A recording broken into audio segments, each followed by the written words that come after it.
గాడి తప్పిన ఆహారపు అలవాట్లు కావచ్చు, తీవ్రమైన ఒత్తిడి, ఆందోళన మూలంగా కావచ్చు. ఇవాళ మనలో చాలా మందికి పొట్టలో అల్సర్లనేవి పెద్ద సమస్యగా మారుతున్నాయి. అల్సర్ల మూలంగా పొట్టలోని సున్నితమైన మ్యూకోజా పొరకు అక్కడక్కడ చిరుగులు ఏర్పడడంతో తరచూ తీవ్రమైన నొప్పి, మంట వేధిస్తూ ఉంటాయి. ఆహారం తీసుకున్న తర్వాత ఈ అల్సర్ల బాధలు మరింత తీవ్రంగా మారుతూ ఉంటాయి. పొట్టలో వేధించే అల్సర్లకు చికిత్స, పరిష్కార మార్గాల గురించి ఇప్పుడు తెలుసుకుందాం.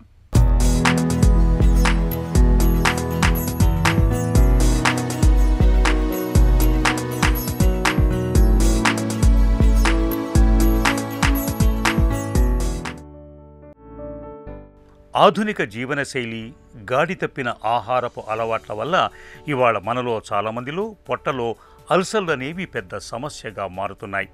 మన పొట్ట లోపల సంచికి అక్కడక్కడ చిరుగుల్లాగా ఎర్రగా కనిపిస్తున్నవే అల్సర్లు. పొట్టలో ఆహారాన్ని జీర్ణం చేయాల్సిన ఆమ్లం ఈ చిరుగుల నుంచి పొట్ట కండరాలను తాకుతూ ఉండటంతో మనకు పొట్టలో మంట, నొప్పి, వేదన వంటి బాధలు అనుభవంలోకి వస్తూ ఉంటాయి. మనం తీసుకున్న ఆహారాన్ని జీర్ణం చేయటానికి మన పొట్టలో ఒక నిర్ణీత పరిమాణంలో ఆమ్లం అవసరం. దాని మోతాదు ఎక్కువైనా లేదా తక్కువైనా అల్సర్ల బెడద పెరుగుతుంది. వేళ్లకు తినకపోవటం, పొట్టను ఎక్కువసేపు ఖాళీగా ఉంచటం, కాఫీ, టీలు, వేపుళ్ళు, నూనె పదార్థాలు, బేకరీ ఐటమ్స్ వంటి జంక్ ఫుడ్తో పొట్టను చెత్త కుప్పలాగా మార్చటం, పెయిన్ కిల్లర్లు, స్టెరాయిడ్ వంటి కొన్ని రకాల మందులు, హెచ్ పైలోరీ అనే బ్యాక్టీరియా, ఇవన్నీ పొట్టలో మ్యూకస్ పొరను దెబ్బతీసి అల్సర్లకు కారణమవుతుంటాయి. అల్సర్ అంటే మన వాడుక భాషలో చెప్పాలి అంటే పుండండి. ఆహార వాహికలో ఈ అల్సర్ ఫామ్ అయితే దాన్ని ఈసోఫేజియల్ అల్సర్ అంటారు. అండ్ స్టమక్లో కనుక అల్సర్ ఫామ్ అయితే దాన్ని గ్యాస్ట్రిక్ అల్సర్ అంటారు. ఆర్ స్మాల్ ఇంటెస్టైన్ ఆర్ చిన్న పేగులో కనుక ఫామ్ అయితే దాన్ని డియోడనల్ అల్సర్ అంటారు. సో ఈ అల్సర్కి మన లొకేషన్ బట్టి రకరకాలైన కారణాలు ఉంటాయి, రకరకాలైన సిమ్టమ్స్ ఉంటాయి. సో ఈ ఈసోఫేజియల్ అల్సర్కి ప్రధానమైన కారణం వచ్చేసరికి చాలామంది ఈ యాసిడ్ రిఫ్లెక్స్ అండి. అంటే కడుపులో ఉండాల్సిన యాసిడ్ అనేది పైకి వచ్చేసి ఈసోఫాగస్లో చిన్న చిన్న అల్సర్స్ని క్రియేట్ చేస్తుంది. అలాగే కొంతమందిలో ట్యాబ్లెట్స్, అంటే కొన్ని రకాలైన ట్యాబ్లెట్స్ వాడడం వల్ల యాంటీబయాటిక్స్ ఈసోఫాగస్లో ఇరుక్కుపోయి అక్కడ అల్సర్స్ ఫామ్ అవ్వడం, లేకపోతే కొన్ని పొటాషియం సప్లిమెంట్స్ వాడడం, లేకపోతే మన బోన్స్ వీక్ అయినప్పుడు ఆస్టియోపోరోసిస్ అంటారు, అలాంటి వాటికి మెడిసిన్స్. వీటిలో కామన్గా మనం ఈ ఈసోఫేజియల్ అల్సర్స్ని చూస్తూ ఉంటాం. అండ్ రెండోది వచ్చేసరికి గ్యాస్ట్రిక్ అల్సర్స్ అండి. సో వీటికి ప్రధానమైన కారణం వచ్చేసరికి హెచ్ పైలోరీ ఇన్ఫెక్షను. సో ఈ ఇన్ఫెక్షన్ అనేది మనకి ఎలా వస్తుందంటే బయట ఆహారం అనేది ఎక్కువ తీసుకోవడం. సో మనం నార్మల్గా ఇంటి ఫుడ్ కాకుండా బయట ఎక్కువ ప్రిఫర్ చేయడం వల్ల ఈ అన్హైజీనిక్ ఫుడ్స్ ఆర్ అడల్టరేటెడ్ ఫుడ్స్లో ఇలాంటి బ్యాక్టీరియాలు అనేది మనకి కడుపులోకి వెళ్ళి అక్కడ అల్సర్కి దారిని తీస్తుంది. ఈ బ్యాక్టీరియా యొక్క ప్రత్యేకత ఏంటంటే నార్మల్గా మనకి కడుపులో ఉండే యాసిడ్ ఆల్మోస్ట్ 2 లీటర్ల యాసిడ్ వస్తుంది పర్ డే.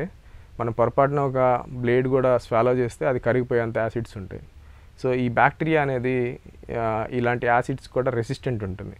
సో తద్వారా వాళ్ళకి ఈ కడుపులో అల్సర్స్ అనేది ఫామ్ అవుతూ ఉంటుంది. అలాగే పెయిన్ కిల్లర్స్, ఎక్కువగా కాళ్ళు నొప్పులకి, కీళ్ళ నొప్పులకి ఎక్కువ పెయిన్ కిల్లర్స్ వాడడం వల్ల కూడా ఈ గ్యాస్ట్రిక్ అల్సర్స్ అనేది చూస్తూ ఉంటాం. అలాగే డియోడనల్ అల్సర్ వచ్చేసరికి 99% మనకి హెచ్ పైలోరీ అనే ఇన్ఫెక్షన్ వల్ల ఈ డియోడనల్ అల్సర్స్ అనేది వస్తూ ఉంటాయి. మన పొట్టలో జీర్ణాశయంలో ఏర్పడే అల్సర్లను గ్యాస్ట్రిక్ అల్సర్స్ అని, చిన్న ప్రేగు భాగంలో ఏర్పడే వాటిని డియోడినల్ అల్సర్ అని పిలుస్తారు. పొట్ట లోపల సున్నితమైన పొర దెబ్బతిని అల్సర్ పుట్టుకు రావటానికి నిన్న మొన్నటిదాకా పొట్టలో ఆమ్లం ఎక్కువగా ఉత్పత్తి కావటాన్నే కారణంగా భావించేవాళ్ళు. అయితే అల్సర్లకు హెలికోబ్యాక్టర్ పైలోరీ అనే ఒక రకపు బ్యాక్టీరియానే అసలు విలన్ అని ఇప్పుడు వైద్య ప్రపంచం గుర్తించింది. సాధారణంగా ఇతర ఏ బ్యాక్టీరియా అయినా కడుపులోని ఆమ్లంలో చనిపోతుంది. కానీ ఈ ఒక్క బ్యాక్టీరియా మాత్రమే ఆమ్లాన్ని తట్టుకుని జీవిస్తుంది. పైగా ఆమ్లం అధిక ఉత్పత్తికి కూడా దోహదం చేస్తుంది.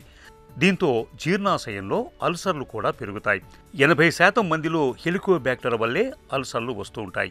ఇక మానసిక ఒత్తిడి, కారం, మసాలాలు ఎక్కువగా తినే అలవాటు, పొగ తాగటం, మద్యపానం, వేళకు ఆహారం తీసుకోకపోవటం వంటివి అల్సర్ల బాధల్ని మరింతగా పెంచుతూ ఉంటాయి. బేసిక్ ఇన్వెస్టిగేషన్స్ అండి. కొంత తిన్నా కూడా వాళ్ళకి పెయిన్ అనేది ఎక్కువైపోతుంది. డియోడనల్ అల్సర్లో వాళ్ళు తింటే పెయిన్ తగ్గుతుందండి. సో ఇలాంటి సిమ్టమ్స్ ప్లస్ మోషన్ నల్లగా అవుతుందా, ఎట్లా ఉంది, కలర్ని బట్టి కూడా మనం ఒక రఫ్గా అంచనా వేస్తాము. సో ఇలాంటి వాళ్ళకి సింపుల్ ఎండోస్కోపిక్ టెస్ట్ చేయడం ద్వారా మనకి ఈ లొకేషన్ తెలుస్తుంది, సివియారిటీ తెలుస్తుంది, and at the same time మనం ఈ బ్యాక్టీరియా ఉందా లేదా అనేది కూడా ఈ ఎండోస్కోపీలోనే అప్పటికప్పుడే మనం వెంటనే టెస్ట్ కూడా చేయొచ్చు. అండ్ మనకు కనుక కొంత సస్పీషియస్గా అనిపిస్తే మనం బయాప్సీలు తీసుకునే కాకుండా ఫాలోఅప్ కూడా అడ్వైజ్ చేస్తాం. అలాగే అవసరాన్ని బట్టి మనం కొన్నిసార్లు ఈ ఎండోస్కోపీయే కాకుండా స్టూల్ టెస్ట్ అని, బ్రెత్ టెస్ట్ అని, హెచ్ పైలోరీకి టెస్ట్లు, అలాగే అవసరాన్ని బట్టి ఇమేజింగ్ అంటే సిటీ స్కానింగ్, పెట్ స్కాన్ లాంటివి అడ్వైజ్ చేస్తూ ఉంటాం. సో అల్సరు ట్రీట్మెంట్ వచ్చేసరికి అవసరాన్ని బట్టి మనం ఈ యాంటాసిడ్స్ అంటే పీపీఐస్ అంటాం, ప్రోటాన్ పంప్ ఇన్హిబిటర్స్, అలాంటివి ఒక 6 to 8 weeks అడ్వైజ్ చేస్తాం. సో అంతేకాకుండా ఈ స్టమక్లో కనుక అల్సర్స్ కనుక ఫామ్ అయితే మనం ఈ హెచ్ పైలోరీ అనే బ్యాక్టీరియా టెస్ట్ చేసి ఒకవేళ కనుక బ్యాక్టీరియా వల్ల ఈ అల్సర్ నిర్ధారణ అవుతే మనం వీటికి 14 రోజులకి యాంటీబయాటిక్ కోర్స్ ఇవ్వడం ద్వారా క్యూర్ చేస్తాం.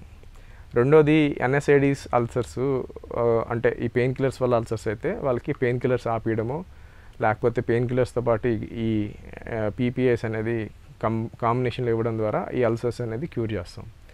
అలాగే స్మాల్ ఇంటెస్టైన్లో అల్సర్స్ అయితే ప్రధానంగా హెచ్ పైలోరీయే కాబట్టి హెచ్ పైలోరీ ట్రీట్మెంట్ ఇస్తాము.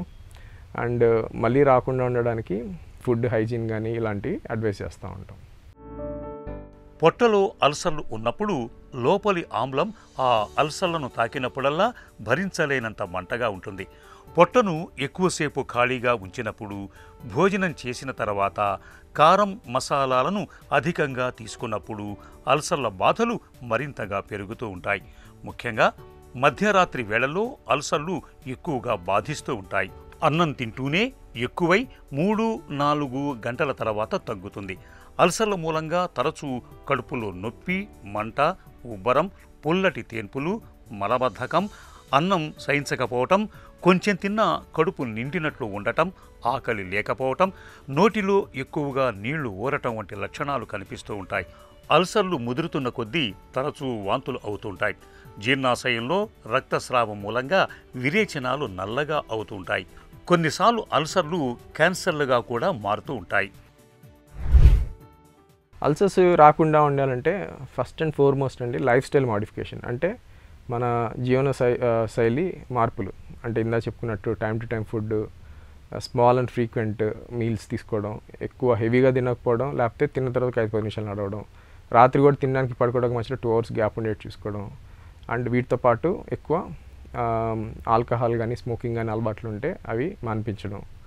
దీని ద్వారా మనం ఈ అల్సర్స్ రాకుండా చూసుకోవచ్చు. అలాగే వ్యక్తిగత పరిశుభ్రత అండ్ ఫుడ్ హైజీన్ కూడా మెయింటైన్ చేయడం ద్వారా ఈ హెచ్ పైలోరీ ఇన్ఫెక్షన్స్ రేట్ని కూడా తగ్గించవచ్చు. అలాగే అల్సర్ రిస్క్ని కూడా తగ్గించుకోగలుగుతాం.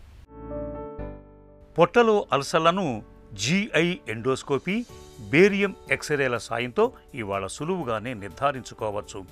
హెచ్ పైలోరీని కనుక్కోవటానికి ర్యాపిడ్ బయాప్సీ చేయాల్సి ఉంటుంది. అల్సర్ల తీవ్రతను బట్టి యాంటాసిడ్ మాత్రల్ని కొంతకాలం పాటు వాడుకోవాల్సి ఉంటుంది.